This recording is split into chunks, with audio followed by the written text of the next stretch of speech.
ছেড়ে দাও, মোবাইলের আসক্তি ছেড়ে দাও, নারীর লোভ ছেড়ে দাও। বন্ধু, আমি যদি পারতাম তোমাদের প্রতিটা যুবককে বুকে জড়াইয়া বলতাম, আমার যদি সুযোগ হইতো তো আমি চোখের পানি ফেলে বলতাম। কেমনে বললে বুঝতা তোমরা? কেমনে বললে বুঝতা? কারো প্রতি কোনো হিংসা বিদ্বেষের কোনো দরকার নাই দোস্ত। ধাক্কা ধাক্কি ঠেলাঠেলি করার সময় নাই। দিন বাঁচানো, ইমান বাঁচানো, ইসলাম বাঁচানো, আগামী জেনারেশন। আমার 3 বছরের বাচ্চা আছে, অনেকের ঘরে 2 বছরের বাচ্চা আছে, কোলের বাচ্চা আছে। আমাদের চেষ্টা করা উচিত আমাদের স্ত্রী সন্তান আগামী প্রজন্ম যেন ইসলাম নিয়ে বাঁচতে পারে, ইমান নিয়ে বাঁচতে পারে। এটাই হবে সাধনা। আমাদের সন্তান, আমাদের প্রজন্ম যেন আজানের শব্দে বাঁচতে পারে। এই জন্য এই জমিন যদি আমরা নিরাপদ না রাখি, আমরা যদি আল্লাহকে সেজদা না করি, আল্লাহর নাফরমানি করি, প্রায় আমার বন্ধু, আমার বাপ, আমাদের উপরে আযাব আসবে, আমাদের উপরে আযাব আসবে। আল্লাহ বলছে, বান্দা, দুনিয়ায় ডুবে থাকার শাস্তি আমি বুঝাবো। কাল্লা সাউফা তা'লামুন সুম্মা কাল্লা সাউফা তা'লামুন। কবরেও বুঝাবো, জাহান্নামেও বুঝাবো। কাল্লা লাউ তা'লামুনা ইলমাল ইয়াকিন লাতারাবুন্নাল জাহিম সুম্মা লাতারাবুন্নাহা আইনাল ইয়াকিন।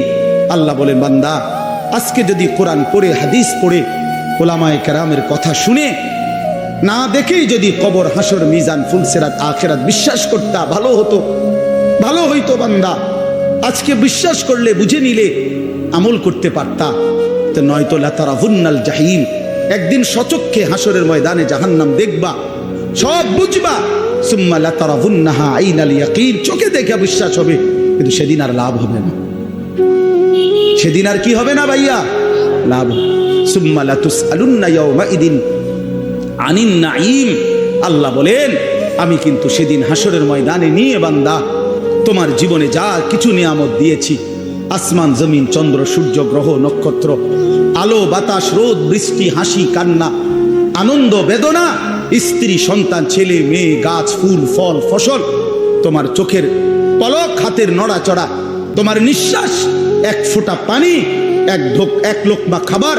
আল্লাহ বলেন, আমি যা দিয়েছি, আমি বান্দা প্রতিটা নিয়ামতের কি হক আদায় করছো আমি জিজ্ঞেস করি। হায় বান্দা, 60 বছর বয়স, আজও আখিরাতের পুঁজি করি। 30 বছর, আজও আখিরাতের পুঁজি করি। এরই মধ্যে তো একদিন কবরেই পৌঁছে যাবা। কবরেই, এই যে দেখেন কবরবাসীদের রুহের মাগফিরাত কামনায় মাহফিল। আমি এই জন্যই আয়াত করছি। পুরা কোরআনুল কারীমের মধ্যে এই একবারই কবর এই শব্দটা আছে এই সূরার মধ্যে একমাত্র।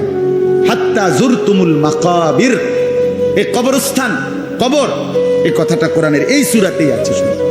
আল্লাহ তাআলা বলেন, বান্দা, দুনিয়ার লোভে ডুবে আখিরাতকে ভুলে তুমি বাড়ানোর নেশা, তোমার প্রতিযোগিতা, আরো চাই, আরো চাই, আরো চাই, আরো চাই, এটা তো একদিন তোমার কবরস্থানেই পৌঁছায় দিবে, কবরস্থানে পৌঁছায় দিবে। আমার বাপ, আমার বন্ধু, আমার জওয়ান সাথী, সবাই নিয়ে ভাবি, আমিও, আপনিও ইনসাফের সাথে। দুনিয়া আমারে কি পরিমাণ ব্যস্ত করে দিল। 60 বছরের বয়স্ক মানুষ, 70 বছরের বয়স্ক মানুষ, হিসাব শুধুই দুনিয়া, হিসাব করতেছে এখনো দুনিয়া। দুনিয়া মিলছে খুশি, দুনিয়া মিলে নাই খুশি নেই। যখন দুনিয়া মোটামুটি ঘুষাইতে পারছে তৃপ্ত, আর দুনিয়া ঘুষাইতে পারে নাই অতৃপ্ত। অতৃপ্ত অসংখ্য মানুষকে শুনবেন, দুনিয়া ঘুষাইয়ে ফেলছে। 3টা ছেলে বিদেশ পাঠাইছি হুজুর, 4টা মেয়ে বিয়ে দিছি, বাড়িতে একটা বিল্ডিং করছি, 4টা রুম, ভিতরে 2টা বাথরুম, আল্লাহর রহমতে রাস্তার লগে কুদুর জায়গা কিনছি, ব্যাংকেও কিছু টাকা পয়সা জমছে, বাজার সদাই কইরা খাইয়া পইরা আল্লাহর রহমতে আপনাকে দোয়ায়, 10 জনের দোয়ায় ভালো আছে। খালাস, জিন্দিগি মিলে গেছে, জীবনের টার্গেট অর্জন হয়ে গেছে।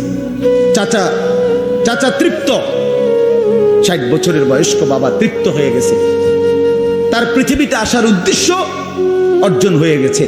পৃথিবীতে আসছিল ফোলাদ বিদেশ পাঠাইছে, পৃথিবীতে আসছিলেন মেয়ে বিয়ে দিতে, মেয়ে বিয়ে দিছে। দুনিয়া আসার 60 বছরের একটা টার্গেট ছিল, একটা বিল্ডিং করবে, বিল্ডিংটা হইছে আলহামদুলিল্লাহ। তো চাচা কবর, হাসরের ময়দান, ফুলসিরাত,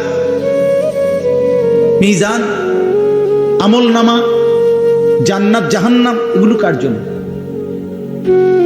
এগুলো কার জন্য? এগুলো কার জন্য? কই সেগুলোর কথাতে বললেন না? ইয়ালামুনা যাহিরাম মিনাল হায়াতিদ দুনিয়া, দুনিয়া তো খুব বুঝলা বান্দা, ওহুম আনিল আখিরাতি হুম গাফিলুন, আখিরাতের ব্যাপারে তো গাফিল হয়ে রইলা। যুবক ছেলে, তোমাদের হালাত কি?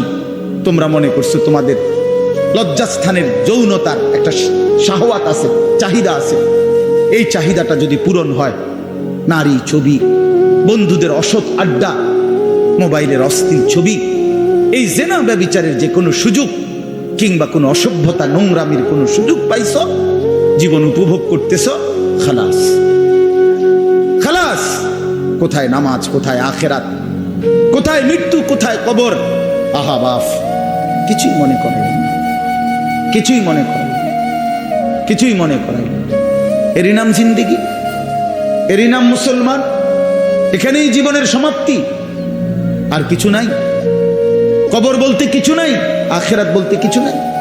আল্লাহ তাআলা বলেন, বান্দা আলহাকুমুত তাকাসুর, আহা বান্দা, দুনিয়ার নেশা তো তোমাদেরকে ভুলাই দিল আখিরাত। হাত্তা জুরতুমুল মাকাবির, এরই মাঝে তো একদিন কবরেই পৌঁছে গেল। একদিন কবরে পৌঁছে তুমি তো উপলব্ধি করবা, কাল্লা সাউফা তা'লামুন সুম্মা কাল্লা সাউফা তা'লামুন। আল্লাহ তাআলা বলে, বান্দা শোনো, সাবধান, কাজটা ভালো করলা না, দুনিয়ায় ডুবে গেলা, আখিরাত ভুলে গেলা। সাউফা তা'লামুন, দুইবার বলছে একটা কথা আল্লাহ। অল্প সময়ে তুমি জানতে পারবা, অল্প সময়ে তুমি জানতে পারবা। তাফসীরের মধ্যে লিখছে দুইবার কেন বললো আল্লাহ? আল্লাহ বলেন, হে নাফরমান বান্দা, তোমারে আমি একবার কবরে আযাব দিয়া বুঝাবো তোমার এই নাফরমানির পরিণতি কি, আরেকবার হাসরে নিয়া জাহান্নামের আযাব দিয়া বুঝাবো তোমার এই নাফরমানির পরিণতি কি। তুমি সেদিন বুঝবা বান্দা, আমার কবর কি, আমার আখিরাত। রাসূলুল্লাহ সাল্লাল্লাহু আলাইহি ওয়াসাল্লাম বলেন, নাফরমান যখন কবরের প্রশ্নের জবাব দিতে পারবে না, তো আল্লাহ তাআলার পক্ষ থেকে ফেরেশতাদেরকে বলবে, আফরিশুহু মিনান নার ওয়ালবাসুহু মিনান নার ওয়াফতাহু লাহু বাবান ইলান নার। আমার বান্দার কবরের মধ্যে জাহান্নামের বিছানা বিছিয়ে দাও, জাহান্নামের পোশাক পরিয়ে দাও, জাহান্নাম বরাবর দরজা খুলে দাও। ফেরেশতারা এই তিনটা কাজ করে এই ফেরেশতারা সরে যাবে।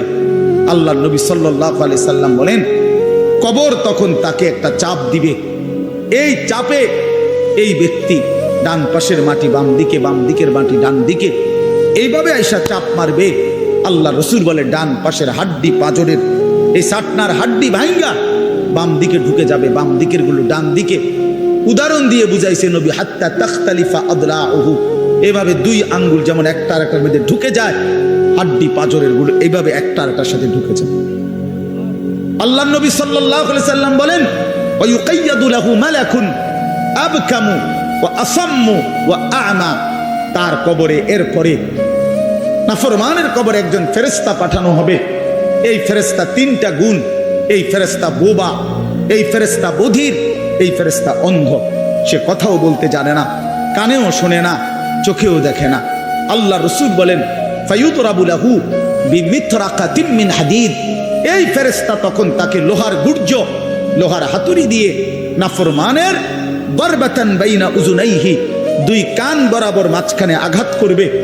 এক একটা আঘাতে ফায়াসিহু সাইহাতান, নাফরমান এভাবে চিৎকার করবে, ইয়াসমাউহা মান ইয়ালিহি ইল্লা সাকালাইন, মানুষ এবং জিন ব্যতীত আল্লাহর কসম গোটা সৃষ্টি এই নাফরমানের আওয়াজ শুনতে পাবে, চিৎকার শুনে। দোস্ত আমার, বন্ধু আমার, ছেলেরা আমার, জিন্দেগি বড় বেশি রঙিন মনে করছো তুমি। 18,000 টাকার একটা মোবাইলের কাছে হেরে গেলাম মুসলমানের ছেলে। মাত্র 20,000 টাকা দামের একটা মোবাইলের কাছে এত সুন্দর জীবন শেষ করে দিল। ভুল করলাম, অল্প টাকায় বেচা গেলাম, অল্প কয়টা টাকায় হেরে গেল। বেঈমান তোমারে হারায় দিল।